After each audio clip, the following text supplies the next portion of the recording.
Gear ছাড়া। আমাদের গাড়ি এখন জিন পাহাড়ে চলতেছে, স্টার্টিং ছাড়া, স্টিয়ারিং ছাড়া, কোনো ব্রেক গিয়ার ছাড়া গাড়ি চলতেছে কোনো স্টার্টিং ছাড়াই গাড়ি ইঞ্জিন বন্ধ করে দিয়েই গাড়ি চলতেছে এবং খুব জোরে জোরেই চলতেছে বোঝা যায়। জিন পাহাড়ে এটাই অলৌকিক বিষয় যে জিন পাহাড়ে গাড়ি অলৌকিকভাবে চলে। এটা নিয়ে খুব বেশি গবেষণা হয়েছে এবং এই গবেষণা করে আসলে কেউ কোনো কুল কিনারা করতে পারে নাই, কিন্তু গাড়ি চলছে তো চলছে।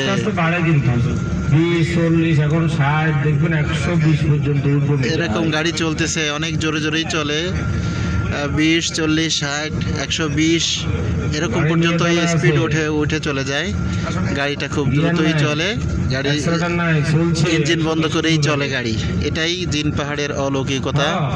আমরা একটু আগেই জিন পাহাড়ে উঠেছিলাম।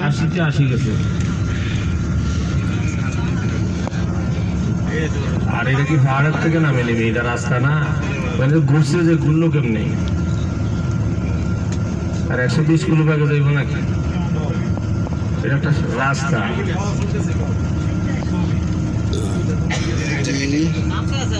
এখানে রাসূলুল্লাহ সাল্লাল্লাহু আলাইহি ওয়াসাল্লাম এসেছিলেন জিনদেরকে দাওয়াত দিতে, ইসলামের দাওয়াত দিতে, জিনদেরকে দাওয়াত দিতে নবী করিম সাল্লাল্লাহু আলাইহি ওয়াসাল্লাম এখানে এসেছিলেন। না, এখানে কোনো ঘটনা নেই। তখন তো রাস্তায় ছিল না, এটা পরে হয়েছে, পরে আবিষ্কার হয়েছে। এদিকে কোন রাস্তা যায় না, ওই দেখেন আস্তে আস্তে বাড়ে, ওই যে এখন 120 কিলোতে চলে গেছে। কন্ট্রোল করার জন্য উনি শুধু ব্রেক করবো। দেখেন